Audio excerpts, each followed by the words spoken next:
আসসালামু আলাইকুম, সকলে কেমন আছেন? আলহামদুলিল্লাহ সকলেই ভালো আছেন, সুস্থ আছেন। আজকে যে রেসিপিটা শেয়ার করব সেটি হচ্ছে এগ রোল। এগ রোল কীভাবে বানালাম সেটাই আপনাদের সাথে শেয়ার করব। এখানে এগ রোল বানানোর জন্য 250 গ্রাম ময়দা নিয়ে নিয়েছি, তাতে নিয়ে নিয়েছি আধা চামচ লবণ আর 1 চামচের মতো চিনি আর সাদা তেল দিয়ে ভালো করে সেটা মাখিয়ে এরপরে অল্প পানি দিয়ে ময়দাটাকে ভালো করে ছেনে নেব। এখানে ছানাও হয়ে গেছে, ময়দাটা 20 মিনিটের মতো রেখে দেবো। তার উপরে তেল দিয়ে ভালো করে রেখে দিয়েছিলাম। তারপরে 4টে এমন বড় বড় সাইজের লিচি কেটে নিয়েছি। এইগুলো এবার সুন্দর করে গোল করে বেলে নেব। এখানে 4টেই ঠিক ওই রকম করে গোল করে বেলে নিয়েছি। এরপরে এটাকে ভেজে নেব।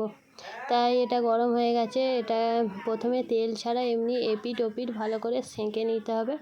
তাই এটা এপিঠ ওপিঠ ভালো করে সেঁকে নিচ্ছি। আর আমি এই কদিন রেগুলারলি পার ডে ভিডিও দিতে পারছি না, তার জন্য ক্ষমা করবেন, আমার প্লিজ পাশে থাকবেন। কিছু পরিস্থিতির জন্য রেগুলারলি ভিডিও দিতে পারছি না। এপিঠ ওপিঠ ভালো করে ভেজে নিচ্ছি। ভেজে নেওয়ার পরে এটাকে তেল দিয়ে ভাজতে হবে। প্রথমে এমনি বিনা তেলে এপিঠ ওপিঠ একটু গরম করে নিতে হবে। বিনা তেলে এপিঠ ওপিঠ ভাজার পরে এবারে এতে তেল দিয়ে দিয়েছি হালকা করে, অল্প, বেশি তেল নয়, তাই অল্প করে তেল দিয়েও এপিঠ ওপিঠ ভালো করে ভেজে নেব। অল্প তেল দিলেই সুন্দর লাগে। এখানে ঠিক ওই রকমভাবেই 4টে এমন করে ভেজে নিয়েছি। এখন কালারটা ঠিক এইভাবে এসছে। এরপরে একটা ডিম নিয়ে নিয়েছি। ডিমের মধ্যে স্বাদ মতো লবণ দিয়ে দিয়েছি। 1 চিমটি লবণ দিয়ে ডিমটাকেও ভালো করে ফেটে নেব। ডিমটা ফেটে নিয়ে এরপরে একে ননস্টিকের কড়াই ভাজতে দিয়ে দিয়েছি। এটা শুধু নুন দিয়েই ভাজতে হবে, তাই এটা ভেজে নিচ্ছি। যখন একটু ভাজা ভাজা মতো হয়ে আসবে তখন এর ওপরে ভেজে রাখা ছেঁকে রাখা পরোটাটা দিয়ে দেবো। এখন ডিমটা প্রায় ভাজি হয়ে এসছে।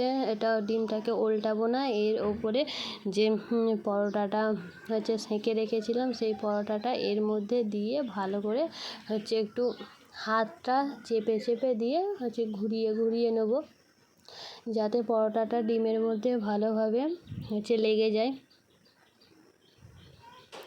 আর আমার ভিডিও যদি আপনাদের ভালো লেগে থাকে লাইক করবেন, কমেন্ট করবেন, শেয়ার করবেন। প্লিজ সাবস্ক্রাইব করতে ভুলবেন না, পাশে থাকবেন। এখানে হালকা আঁচে এটাকে এপিঠ ওপিঠ করে ভেজে নেব। আমি উনুনেই রান্না করছি। গ্যাসের থেকে আমাদের উনুনে রান্না করে যেন উনুনেই সুবিধা হয়, তাই এটাকেও এগ রোলটাকে উনুনেই বানাচ্ছি। ডিমের সাইডে ভাজা হয়ে গেছিলো, তাই উল্টে পাল্টে একটু এটাকে ভেজে নিচ্ছি।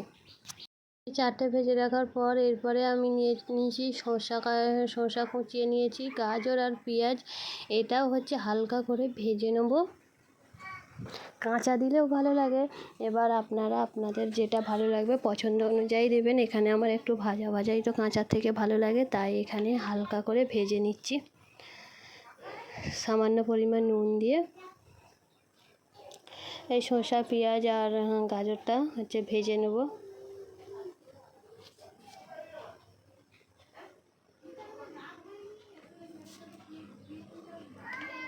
হালকা করে ভাজা হয়ে গেছে। এরপরে এই যে পরোটাটা সেঁকে রেখেছিলাম তা ডিমের ওপরে এটা দিয়ে ভালো করে এটাকে মুড়ে নেব।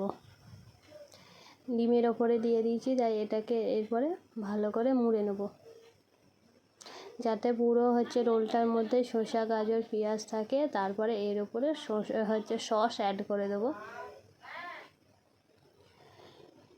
এখানে ভালো করে মুড়ে নিয়েছি, দেখুন কত সুন্দর হয়েছে। এরপরে এটাকে পলিথিন দিয়ে ভালো করে মুড়ে নেব। ভিডিওটা এই পর্যন্তই, দেখা হবে পরের ভিডিও। আল্লাহ হাফেজ।